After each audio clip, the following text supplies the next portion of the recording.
Qui était impliqué dans un accident qui a fait 4 morts dimanche dernier dans l'État de New York est sorti de prison. L'employeur de Jean-Marc Petitclerc a finalement payé ce cautionnement de 80 000 $ qui était demandé. Jean-François Guérin, la somme exigée aurait pu être même beaucoup plus élevée si on avait voulu là-bas. Oui, on vous en parlait, Pierre, cette semaine. On parlait d'une somme qui pouvait atteindre plusieurs centaines de milliers de dollars. Il semble qu'au départ, c'est ce qu'on exigeait pour la libération du camionneur québécois, mais que son avocat, hier en fin de journée, après négociation, ait obtenu que cette caution-là soit abaissée à 80 000 $ américains, donc un peu plus d'une centaine de milliers de dollars canadiens. Somme qui a été réunie en après-midi par Transport LFL, l'employeur de Jean-Marc Petitclerc. Il y a eu des transferts d'argent qui se sont faits, si bien qu'à environ un peu plus d'une heure et quart, là, un peu avant 4 heures, l'homme de 48 ans a été libéré de la prison du comté d'Essex. Une représentante de la compagnie qui est venue le chercher. L'homme qui a passé une dure semaine. Évidemment, sa vie a complètement changé depuis 5 jours, depuis qu'il a été impliqué dans ce grave accident dimanche après-midi à une centaine de kilomètres de la frontière canadienne sur l'autoroute 87. Il ne s'est pas arrêté à un point de contrôle des douanes qui était annoncé, mais qui, nous dit-on, est dans un secteur un peu dangereux où on le voit à la dernière minute. Il a fauché plusieurs voitures. 4 personnes sont mortes. Il a été accusé de négligence criminelle ayant causé la mort, a renoncé à son enquête préliminaire, donc la caution a été fixée, il a pu être libéré, justement parce qu'il n'a pas d'antécédent, parce que son employeur le soutient dans tout cela et qu'on a confiance qu'il va se représenter devant les tribunaux au cours des prochains mois. Vous allez l'entendre, on lui a brièvement parlé, on nous avait dit qu'il ne parlerait pas de l'accident comme tel sous conseil de ses avocats, mais on sent quand même qu'il est amer, entre autres, envers les médias. Petitclerc, vous pouvez nous dire comment a été votre dernière semaine ici? Assez pénible. Une grosse partie grâce à vous autres, mes amis, je vous remercie. J'ai une mère de 74 ans, elle n'avait pas besoin d'être informée de ça. Oui. Mais qu'est-ce qui attend maintenant ce M. Petitclerc?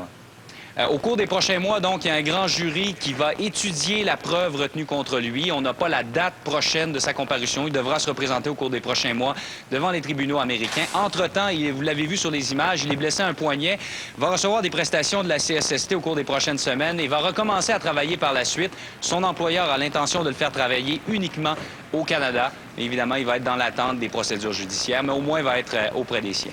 Bon, ben voilà. Merci. Au revoir. À Laval, il y a des parents qui vivent un terrible drame. C'est leur petit garçon de 2 ans qui est mort à cause d'une pilule. Une pilule restée coincée dans la gorge.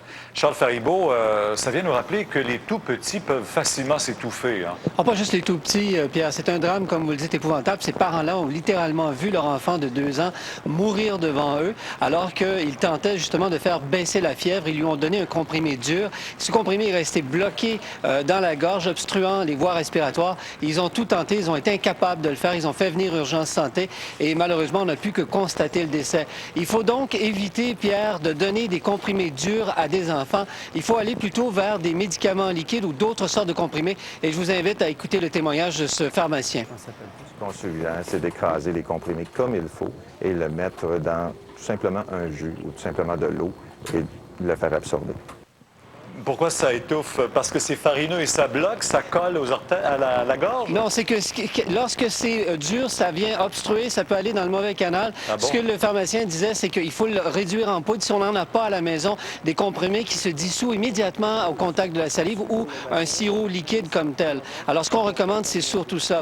Il y a d'autres recommandations qu'on peut faire. Il y a une technique, si jamais vous avez quand même donné un comprimé à votre enfant, c'est de placer les poignets au niveau du nombril et de remonter le poignet en forme de J vers le plexus solaire, ce qui va faire que l'enfant va pouvoir recracher le morceau qui est resté coincé dans sa gorge. Il faut aussi éviter de donner des médicaments aux enfants qui sont couchés. Il faut toujours que les enfants soient en position verticale, soit debout, soit assis, et ne jamais retourner un enfant avant 10 minutes dans le lit après lui avoir donné un médicament, si c'est un médicament dur, de façon à ce que ça ne reste pas obstrué dans sa gorge. Ben voilà. Merci. On espère que le conseil sera suivi. Merci. Au revoir. Un drame éclate en pleine cour au Palais de justice de Québec. Et des témoins experts viennent appuyer la méthode de mesurer les pénis du pédiatre Jocelyn Lucier.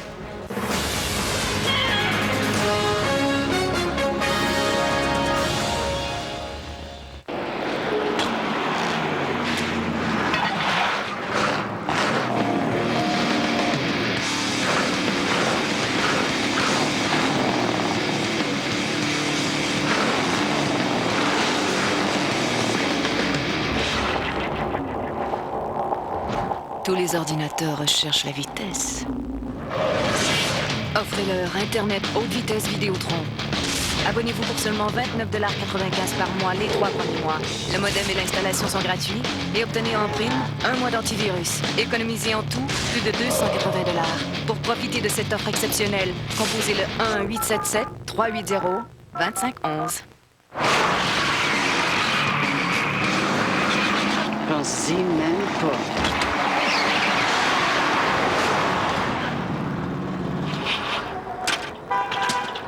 Internet haute vitesse Vidéotron. Le plus rapide. Point final. Bon, où est-ce que tu m'amènes souper? Je connais une bonne place. J'ai réservé la meilleure table.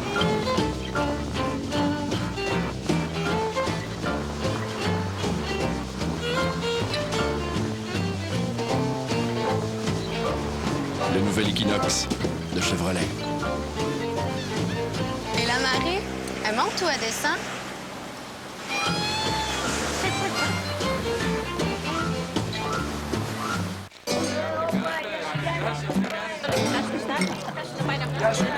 Stati, stiamo scorrendo. Opa! Della Pablo! Opa!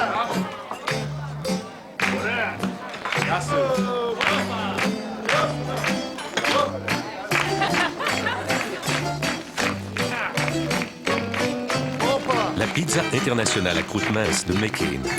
Goûte comme si vous y étiez. Mesurez vos connaissances à 21, le jeu télévisé animé par Guy Mongrain. Préparez vos réponses, on a beaucoup de questions. 21, du lundi au vendredi 18h30 à TVA. Cette jeune coopérante internationale rêvait de changer le monde. Mais c'est elle qui est revenue changer à la suite d'une expérience traumatisante.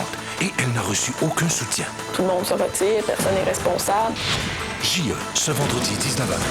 Ce vendredi, en primeur, voyez jusqu'où mène l'égalité des sexes. Thorson, chasseur de primes? Deux filles qui font un métier non conventionnel. Elles sont chasseuses de primes. Ça, c'est sûr, ça, c'est sûr. En primeur, ce vendredi 20h à TVA. Offrez-vous tout un événement. Faites l'expérience du retour vers le futur. L'histoire, elle va changer. Voyez en rafale cette grande saga avec Michael J. Fox, Doug et Christopher Lloyd. C'est McFly! Vous avez fabriqué une machine à voyager dans le temps? Nous te renverrons vers le futur. Tout est génial! Complètement remasterisé. Voyez Retour vers le futur 2, samedi 18h30 à TVA. Pour que tu repartes avec moi vers le futur. Ce TVA en bref vous est présenté par le restaurant Grill et Bar le Saint-Maurice.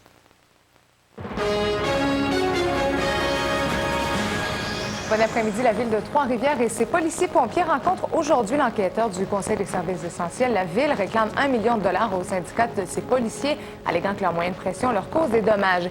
Il est aussi question aujourd'hui d'un autre conflit de travail, celui de l'ABI. Là aussi, les deux parties s'affrontent, mais cette fois sur l'utilisation des briseurs de grève. Je ne sais pas combien de causes sont entendues dans les palais de justice quotidiennement, mais parfois il se passe des histoires tout à fait dramatiques, comme c'était le cas aujourd'hui au palais de justice de Québec, où un homme qui venait d'apprendre qu'il ne serait pas remis en liberté pour une histoire de violence conjugale a tenté de mettre fin à ses jours. Sophie Bérubé, sa mère qui était présente là-bas, était complètement bouleversée, on peut le comprendre. Là. Oui, sa mère était bouleversée, mais surtout en furie de ne pas avoir pu prévenir ce drame. Je vous raconte un peu ce qui s'est passé. Son fils, Patrick Caron, a comparu ce matin à des accusations de violence conjugale et aussi de voies de fait contre son concierge. Et la Couronne a mis en preuve qu'il avait des antécédents judiciaires en matière de violence et donc qu'elle le jugeait dangereux. Le juge Pierre Rousseau a donc décidé de ne pas le remettre en liberté, de le retourner à la prison.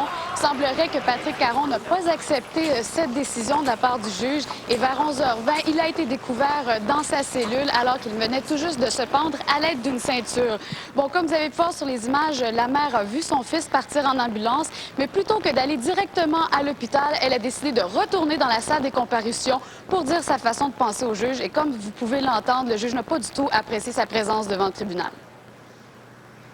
Bon, madame, là, je vais vous demander de sortir parce que, là, premièrement, le dossier de votre garçon est terminé. Je ne peux plus rien faire et depuis que vous êtes rentré, ça me dérange. Il est mort. Il est mort, il est pas mort, madame. Il vient de se suicider. Je viens de voter. Bien, merci, madame. Qu'est-ce qu'on sait de l'état de santé? Il est mort, l'homme, ou pas? Non, à moins qu'il y ait des complications, Patrick Caron est hors de danger. Maintenant, la Sûreté du Québec va enquêter sur toutes les circonstances entourant cette tentative de suicide pour s'assurer qu'il n'y a pas eu négligence. Voilà, merci. Au revoir. À Drummondville, c'était la suite du procès du docteur Jocelyn Lucier. Il est accusé, lui, d'agression sexuelle sur des patients. Et un témoin expert est venu justifier les méthodes du pédiatre. José Cloutier, c'est en rapport, bien sûr, avec la mesure des organes génitaux des patients, là. Oui, tout à fait. Aujourd'hui, la pédiatre endocrinologue Céline Huot de l'hôpital Sainte-Justine de Montréal est venue dire à la Cour qu'il était tout à fait acceptable, de mesurer les pénis, de même que d'évaluer le volume testiculaire des adolescents, compte tenu de la formation qu'avait reçue le docteur Lucier. Il faut dire que l'endocrinologue a connu docteur Lucier lorsqu'il a effectué à 2 reprises des stages en endocrinologie à l'hôpital Sainte-Justine de Montréal. Alors, la spécialiste, donc, qui aura passé la journée à répondre aux questions de la défense et de la couronne.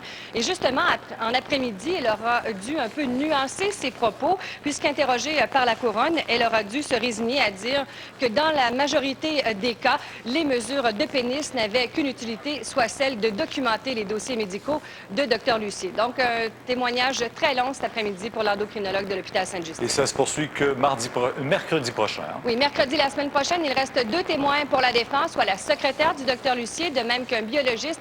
Et on n'écarte pas la possibilité du côté de la couronne de ramener à la barre un témoin de la Sûreté du Québec. Merci, José. Au revoir. Au revoir. Moi, Colette, est-ce qu'on bat des records? Des records de chaleur? Chaleur, oui. Non, absolument pas. Non, absolument pas. On est quand même 5 ou 6 degrés au-dessus des valeurs normales. De record de soleil, pour plusieurs jours d'affilée, en tout cas. De beau temps. Mais écoutez, pour la période estivale, là, même si on commence l'automne, je pense que oui. C'est la plus longue période de beau temps que l'on ait connue. Et ce n'est pas terminé. C'est ça qui sont vraiment d'excellentes nouvelles pour le Québec. Mais je veux encore revenir sur Jeanne, Pierre. Ben oui. Écoutez, je pense que ça fait un mois qu'on parle de Jeanne, mais on va encore en parler puisque Jeanne... Exactement, qui était une tempête tropicale, qui est devenue ouragan, qui a fait des dégâts incroyables, qui est redevenue tempête tropicale. Et voilà que je vous parle à nouveau d'un ouragan de force 2, toujours Jeanne, qui touche présentement les Bahamas, qui poursuit sa route vers l'ouest, donc à 20 km à l'heure. Les vents soufflent à 160 km à l'heure. Présentement, je vous disais, ça affecte les Bahamas. On prévoit que demain et dimanche, ça va commencer à affecter la côte de la Floride, la côte est de la Floride, et ça devrait remonter là pour au moins 24 heures et même 36 heures, toucher tout le long de cette côte-là. Alors évidemment, on va suivre le déplacement de Jeanne au cours des prochains jours. L'état d'urgence qui est décrété là-bas, alors on demande aux gens de quitter encore une fois. C'est toute la même population là, qui avait été touchée par Francis, notamment. Ça doit être le découragement total. Alors, bon, évidemment, on suit ça, puis au Québec, on a de bonnes nouvelles. Je vous en reparle plus tard. OK, au revoir. Tout un coup et un dur coup pour la petite ville de Disraeli en Estrie. C'est l'usine de meubles Shermag qui est paralysée par un lock-out et qui ferme maintenant ses portes. Isabelle Doré, 250 travailleurs qui vont perdre définitivement leur emploi, là. Justement, 250 travailleurs qui vont perdre leur emploi. Mais aujourd'hui, imaginez les employés qui ont de la difficulté à croire tout ce qui se passe. Ils prennent ça avec un grain d'optimisme. Ils se demandent vraiment, est-ce que l'entreprise va fermer? Pourtant, il y a un avis clair de licenciement qui sera acheminé aux syndicats. Ils sont au courant de la nouvelle, mais vous savez, ils disent, ben non, il y a toujours espoir. Nous les avons rencontrés donc au courant de l'avant-midi. Ils s'amusaient, même ils jouaient aux poches sur la ligne de piquetage, assez incroyable. Les gens qui ont dit, ben oui, on pourrait même se trouver un autre travail aussi. Donc, des gens qui ne comprennent pas cependant ce que la partie patronale veut faire de l'entreprise. Ils disent, ben pourquoi ne pas ouvrir tout simplement les portes et qu'on puisse retourner au travail. Cependant, personne ne veut bouger, ni la partie syndicale, ni la partie patronale. Je vous invite donc à écouter quelques commentaires d'employés recueillis aujourd'hui. Et M. Casemont, même on emmènera ce qu'on voudra, je pense que c'est pas ce qu'il veut. Lui, il y a un but, lui, puis il s'en va avec ça. Mais... S'ils décident de fermer, ils fermeront. À ce moment-là, on va aller travailler ailleurs. On reste tous positifs, on a un très bon moral, puis on va continuer. Comment on en arrive à un conflit pareil? Les partis restent durs sur leur position, hein? Ça fait 5 mois que les employés sont en arrêt de travail, en fait. Et bizarrement aussi, les employés de Shermag, autant à Granby qu'à Victoriaville, ont accepté les mêmes offres de la partie patronale. Donc, ça reste à voir. Mais pour ce qui est de Disraeli, on dit on ne veut pas faire de concessions sur l'ancienneté. Et ils maintiennent la voie dure et la partie patronale aussi, malheureusement. Ben voilà, merci. Au revoir. Jacques Villeneuve participe à son premier Grand Prix de Formule 1 en un peu plus d'1 an. Et les locantés du hockey ne vont pas tous chômer cet hiver.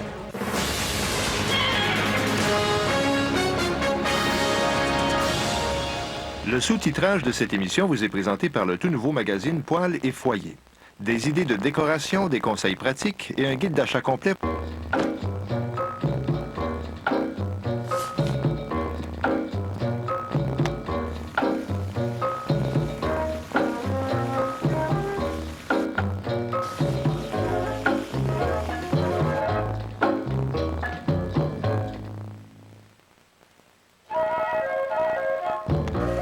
Si la vie était comme ça, il n'y aurait pas le concours Gagnez vos achats Visa. Utilisez votre carte Visa pour courir la chance de gagner vos achats Visa du mois. Il y a un gagnant tous les jours de l'année. C'est ça que je commande à l'auto. En route pour le bureau, je suis pressé de rentrer. Tellement motivé, personne pour me déranger. Je peux vraiment m'avancer. Tous mes amis sont en ligne, la partie peut commencer. Mordez dans un sandwich McCrêpe. Des mini-crêpes, des œufs, du fromage fondu, des saucisses ou du bacon, réunis dans un sandwich facile à savourer. McDonald's. Partir du bon pied, c'est ça que j'aime.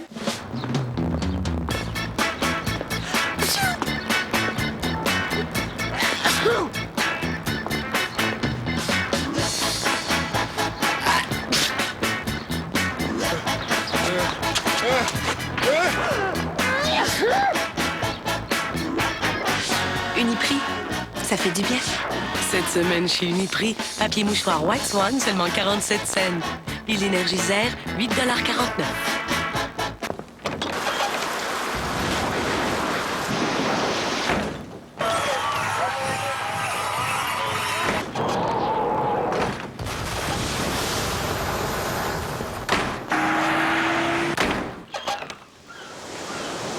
Avec Illico Télénumérique, vous avez le choix. Vous prenez ce que vous voulez parmi une foule de chaînes télé. Abonnez-vous maintenant et obtenez 30 chaînes pour seulement 5 $ par mois. Installation gratuite. Vous pourriez bientôt conduire une voiture emballante grâce à une télé emballante. Regardez la nouvelle programmation de TVA tous les jours, surveillez les indices XRS et mentionnez-les en appelant au 1-900-870-2424. Vous pourriez gagner la puissante Corolla XRS 2005 de Toyota, tout équipée et prête à vous emballer. Avec Toyota et TVA, le divertissement et l'émotion, c'est en temps que ça se passe. Wood, viens voir ça. C'est quoi encore ce foutoir? Vous allez tous mourir. Virus. Samedi 20h45 à TVA. Tu vas être une star. Oui.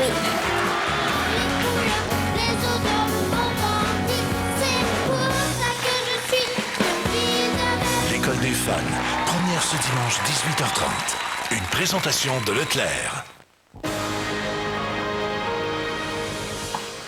Je pense qu'il y a pas mal de monde en fin de semaine qui va vouloir suivre Jacques Villeneuve, qui a pris part en Chine la nuit dernière à ses premiers essais depuis presque un an. On va parler avec Gabriel Gélina, notre chroniqueur automobile. Bonsoir, Gabriel. Bonsoir, Pierre. 15e, est-ce que c'est bon? Bien, écoutez, 15e, c'est loin dans le classement, là, effectivement. Sauf qu'il faut se consoler une chose, c'est qu'il n'est qu'à seulement à peu près 3 dixièmes de seconde d'écart par rapport à son coéquipier, son nouveau coéquipier chez Renault, Fernando Alonso. Donc, seulement 3 dixièmes d'écart entre ces deux pilotes, c'est pas beaucoup, compte tenu du fait que Fernando Alonso, évidemment, roule avec la Renault depuis le début de la saison, connaît bien cette voiture-là, les réglages, connaît bien aussi les pneus Michelin. Ça, c'est un facteur important parce que Villeneuve, lorsqu'il courait en Formule 1 précédemment, c'était soit avec des pneus Goodyear à l'époque de Williams et du championnat du monde, ou encore avec des pneus de marque Bridgestone lorsqu'il était chez BAR. Et il y a des différences importantes là, entre les pneumatiques Michelin et les pneumatiques Bridgestone. Donc, pour Villeneuve, il y a une grosse commande ce week-end. Oui, vous l'avez dit, les attentes sont très élevées, d'autant plus qu'on est allé chercher pour battre Barre en bout de ligne. Mais Barre, ils ne sont pas finis premiers, là, aujourd'hui? Oui, en fait, les BR ont roulé très rapidement, effectivement, aujourd'hui. On sait d'ores et déjà que Ferrari est assuré du titre des constructeurs. Là, on se bataille pour la 2e place au classement cumulatif. Ça se joue, évidemment, entre BR, Honda et Renault. Et donc, Villeneuve a été amené en renfort, là, si vous voulez, pour s'assurer que Renault devance BR au classement du championnat. Bon, mais ça ajoute quand même un peu de piquant, ce retour de Jacques Villeneuve. Moi, je vous dirais que oui, parce qu'évidemment, on sait déjà que Ferrari, Michael Schumacher est champion du monde, Ferrari est champion du monde des constructeurs. Donc, il y avait un petit peu une baisse d'intérêt pour la Formule 1 en cette fin de saison. Donc là, maintenant, on se retrouve avec le retour d'un ex-champion du monde, Jacques Villeneuve, qui vient ajouter un petit peu, justement, de piquant dans cette fin de saison. Et j'ai l'impression qu'on va suivre la fin de la saison 2004, non seulement au Québec de façon plus attentive, mais également ailleurs, parce que Jacques Villeneuve est un pilote très populaire ailleurs dans le monde, particulièrement aussi en France, puisqu'il s'exprime en français. Donc, de ce côté-là, ça devrait être intéressant à suivre. Alors, c'était les essais libres, ça ne compte pas. Les vrais essais sont ceux de la nuit prochaine, qui vont compter pour la ligne de départ. Oui, effectivement. La qualification va être à surveiller. Ça va se passer ce soir à notre heure, environ vers 2 heures du matin à notre heure. Et donc, la position sur la grille de départ va être déterminante. Mais surtout, les Renault sont reconnus pour être extrêmement performantes au départ de chaque Grand Prix. Ils ont un système anti-patinage qui est extrêmement sophistiqué. Donc, si Villeneuve réussit à se qualifier aux avant-postes, il va falloir le surveiller au départ, surtout en vertu du fait qu'il y a un premier virage qui est extrêmement serré après le signal du départ sur le circuit de Shanghai. Donc, ça devrait être très intéressant à suivre. Je parie que les vrais amateurs qui avaient délaissé un peu la course parce qu'ils ne voyaient plus Villeneuve vont se lever tôt. Oui, j'ai l'impression qu'ils vont se lever pendant la nuit, puis on va regarder ça attentivement. Merci beaucoup. Au revoir. Et le long conflit de la Ligue nationale de hockey qui ne fait pas que des malheureux. Vous allez voir, il y a une trentaine de joueurs québécois de la Ligue nationale qui vont profiter de cela cadre pour participer à des rencontres amicales. En fait, du 23 octobre au 27 février, si le conflit dure jusque-là, la caravane McDonald's s'arrêtera dans 32 villes de la province. Plusieurs joueurs du Canadien, dont Patrice Brisebois, José Théodore, Mike Ribeiro, Craig Rivet, ont confirmé leur présence. Joël Bouchard, Vincent D'Anfous, Alex Tanguay, Daniel Brière, Martin Lapointe s'arrêteront aussi à Sorel, Laval, Drummondville, Québec, entre autres.